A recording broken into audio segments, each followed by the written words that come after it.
के रसक तुम भक्तेरा सुमति वीर आई सुवासन करिए प्रभु तेज पुंज कपि वीर लखन सिया रामचंद्र की जय।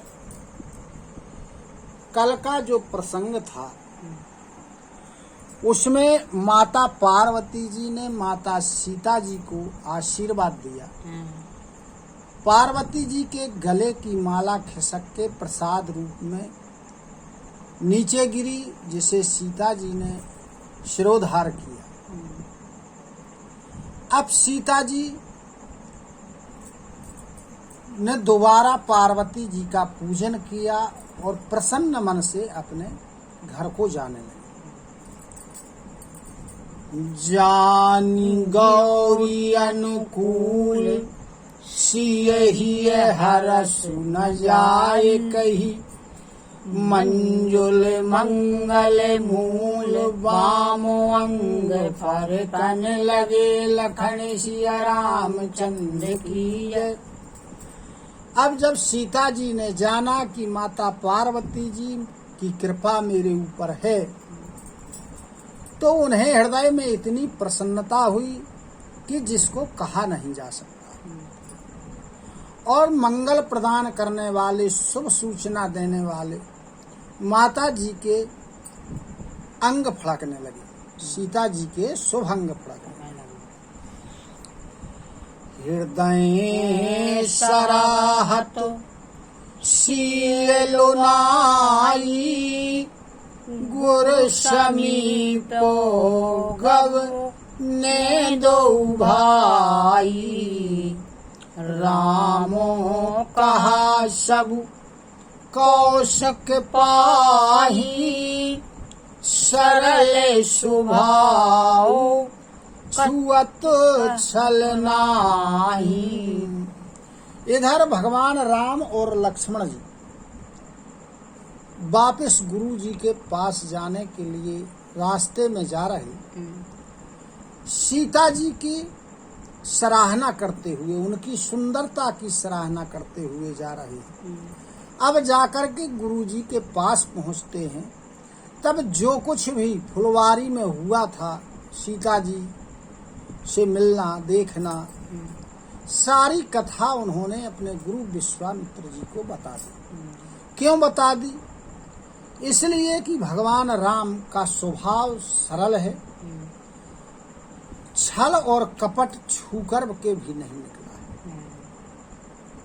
सुमनो पाई मुनि पूजा कीन्ही, पुनि आशीष दहु भायन दीन्ही, सुफलो मनोरथ होहु तुम्हारे, राम लखन सुनि भय सुखारे। अब जब भगवान राम और लक्ष्मण जी फूल लेकर के आए, बेलपत्र आदि लेकर के आए, तो जब विश्वामित्र जी को वह सामग्री प्राप्त हो गई, तो विश्वामित्र जी ने भगवान की पूजा की और दोनों भाइयों को आशीर्वाद दिया। कहने लगे कि तुम्हारा जो मनोरथ है वो पूर्ण होगा। तब ऐसा सुनकर के भगवान राम और लक्ष्मण जी बड़े प्रसन्न हुए।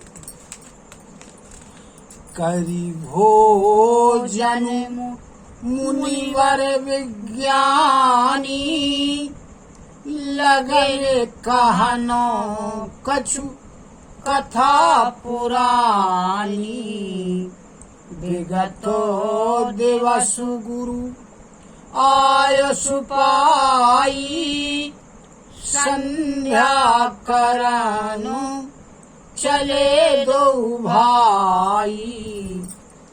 अब विश्वामित्र जी ने और दोनों भाइयों ने, अन्य मुनियों ने भोजन किया और भोजन करने के बाद भगवान की कथाएं, इतिहास की कथाएं विश्वामित्र जी सभी को सुनाने लगे। अब जान लिया कि सूर्यास्त होने वाला है, संध्या होने वाली है।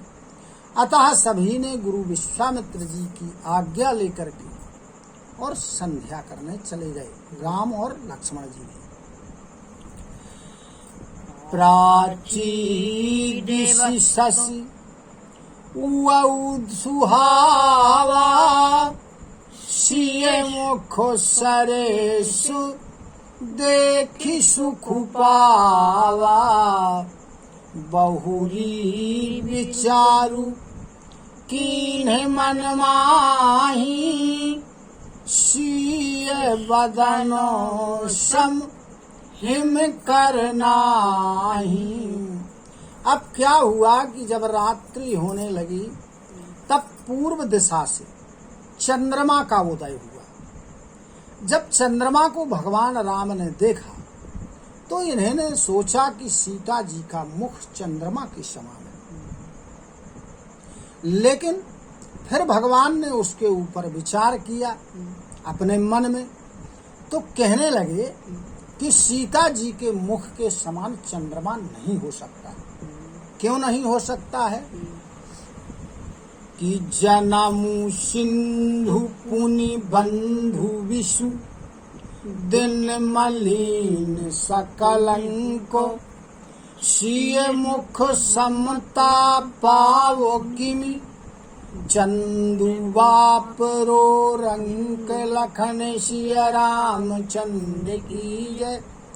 यह चंद्रमा जो है सीता जी के मुख के समान क्यों नहीं हो सकता है?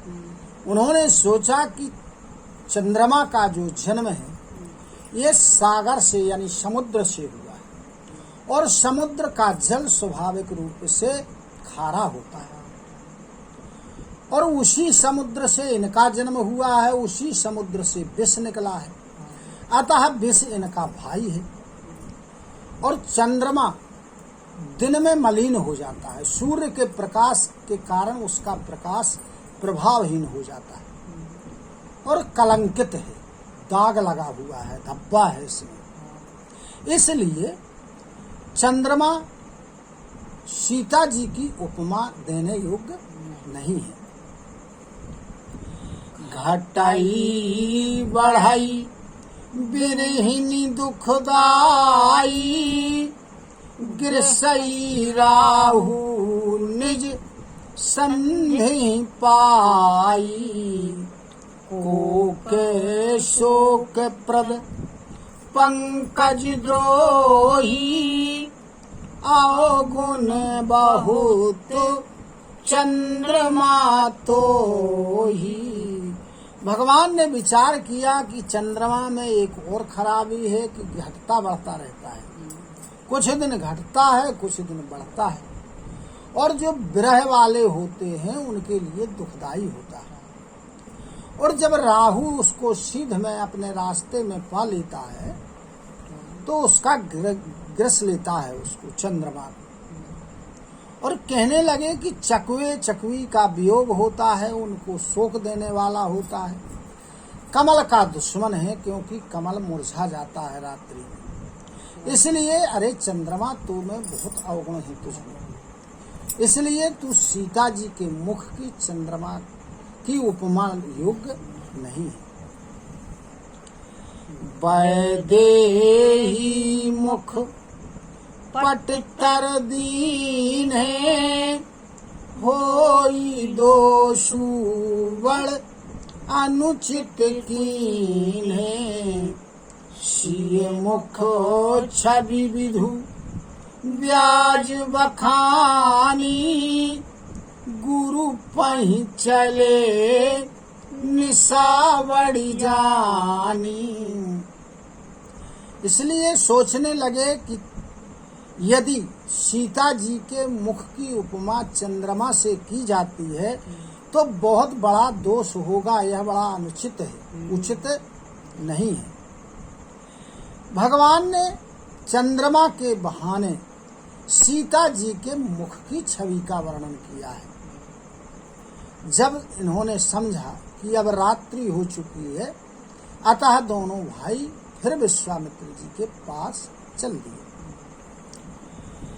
करी मुनि चरण सरोज प्रणामा आय सुपाई कीन विश्रामा विगतो निशा रघुनायक जागे बंधु विलोकी कहन असुलागे। जाकर के विश्वामित्र जी के चरणों में प्रणाम किया और उनसे आज्ञा पाकर के विश्राम किया, यानी रात्रि में शयन किया। अब जब रात्रि बीती तो भगवान राम जगे और भाई लक्ष्मण जी को देख करके कहने लगे। क्या कहते हैं भगवान राम कि वरुण अवलोकहुताता पंकज कोक लोक सुखदाता बोले लखन जोरी जुग पानी प्रभु प्रभाऊ सूचक मृदुबानी। कहने लगे लक्ष्मण जी से कि हे लक्ष्मण, देखो कमल को, चकवा चकवी को, सारे लोगों को सुख देने वाला सूर्य का उदय हुआ है। तब लक्ष्मण जी हाथ जोड़ करके भगवान से कहने लगे कि हे प्रभु, कैसी वाणी में कहते हैं, बड़ी कोमल वाणी और भगवान के प्रभाव को सूचित करते हुए कहने लगे कि अरुणोदय सकुचे कुमुद उडगन ज्योति मलिन जिमि तुम्हारो आगमन सुनि भय पति बलहीन लखन सिया रामचंद्र की जय। सूर्य का उदय होने से कुमुदनी सपचा जाती है। कुमुद का पेड़ होता है, फूल होता है।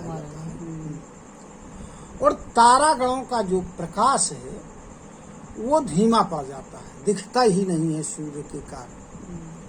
कहने लगे उस प्रकार जिस प्रकार आपके आगमन को सुन करके सभी राजा जो यहाँ आए हैं सब बलहीन हो गए हैं, तेजहीन हो गए। नृप सबो नखत करही उजियारी तारी न सकाही चाप तम भारी कमल कोक मधुकर खगनाना हरे से सकलो निसाया ओसाना। सब जो राजा बैठे हैं ये किसके समान हैं? तारागणों के समान। तो जिस प्रकार सूर्य के उदय होने से तारागणों का प्रकाश फीका पड़ जाता है, दिखाई ही नहीं देता है, और जो ये राजा हैं इनका मनोबल गिर चुका है, जिसके कारण यह धनुष तोड़ने की तो बात कहाँ, वो इसको टाल भी नहीं सकते हैं इधर का उधर। किस प्रकार? जिस प्रकार कि तारागण अंधकार को हटा नहीं पाते हैं बिना सूर्योदय। अब सूर्य का उदय और रात्रि का अंत जो होता है वह कमल को, चकवे, भौरे, अनेक प्रकार के पक्षी उससे प्रसन्न हो जाते हैं जब सूर्योदय होता है। ऐसे ही प्रभु सब भगत तुम्हारे होई हैं टूटे धनुष सुखारे भानु बिनु श्रम तम नासा दुरे नखत जग तेज प्रकाशा। इसी प्रकार है प्रभु जो आपके भक्त हैं, आपके सेवक हैं, जब आप धनुष तोड़ देंगे तो सभी सुखी हो जाएंगे। जिस प्रकार जब सूर्य का उदय होता है तो बिना ही परिश्रम के सारा अंधकार नष्ट हो जाता है, इसी प्रकार जब सूर्य उदय हुआ तो तारे छिप गए, दिखाई ही नहीं देते, संसार में तेज का प्रकाश हो गया। रवि निजे उदय ब्याज रघुराया, प्रभु प्रताप सब निपनु दिखाया। ताओ भुजबल महिमा उद्घाटी, प्रगति धनु विघ तन परिपाटी। कहने लगे कि हे प्रभु, हे रघुनाथ जी, सूर्य ने अपने उदय को एक बहाना बनाया है और आपकी प्रभुता को दिखलाया है। आपकी भुजाओं की महिमा को प्रकट करने के लिए सूर्य ने, या जो राजा जनक जी हैं, इन्होंने ये धनुष तोड़ने की पद्धति प्रकट की। बंधु वचन सुनी प्रभु मुस्काने, होई सुचि सहजु पुनीत नहाने।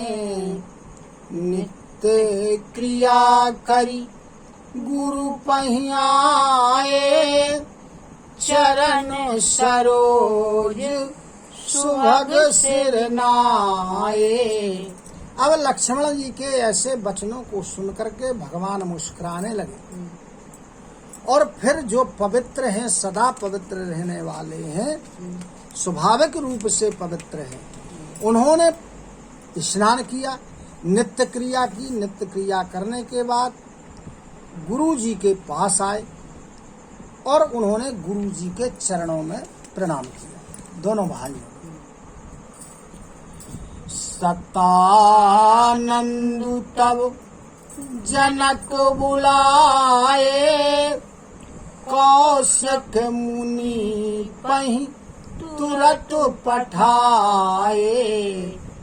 जनक विनय तिन्ह आई सुनाई, हरि से बोली लिए दो भाई। उसके बाद उस तरफ राजा जनक जी ने अपने गुरु सतानंद जी को बुलाया और फिर को विश्वामित्र जी के पास भेजा कि अब विश्वामित्र जी राम लक्ष्मण आदि को बुला लिया जाए यज्ञशाला। जाकर के सतानंद जी ने विश्वामित्र जी से अनुरोध किया। विश्वामित्र जी ने दोनों भाइयों राम लक्ष्मण को बुलवाया। सतानंद पद बंदी प्रभु, बैठे गुरु पहि जाई। चलहु तात मुनि कहो तब, पठवा जनक बुलाई। लखन सिया रामचंद्र की जय। भगवान राम लक्ष्मण ने सतानंद जी के चरणों में प्रणाम किया। उसके बाद आकर के विश्वामित्र जी के पास बैठ गए। तब विश्वामित्र जी ने भगवान राम लक्ष्मण से कहा कि जनक जी ने बुलवाया है, अतः वहाँ यज्ञशाला के लिए चला जाए। बोलो सियावर रामचंद्र की जय। कथा विसर्जन होते सुनहु वीर हनुमान। जो जन यहाँ से आए हो श्रोता करऊ पयान। श्रोता सवे आश्रम गए शंभु गए कैलाश। रामायण मम हृदय में सदा करहु तुम वास। लखन सिया रामचंद्र की जय। हरि शरणं हरि शरणं हरि शरणं हरि शरणं हरि शरणं हरि शरणं हरि शरणं हरि शरणं हरि शरणं हरि शरणं हरि शरणं हरि शरणं बोलो सियावर रामचंद्र की जय, उमापति महादेव की जय, पवन सुत हनुमान की जय, गुरु गोविंद की जय हो। जय जय सीताराम, जय जय राधे श्याम। नमः पार्वती पते हर हर हर महादेव।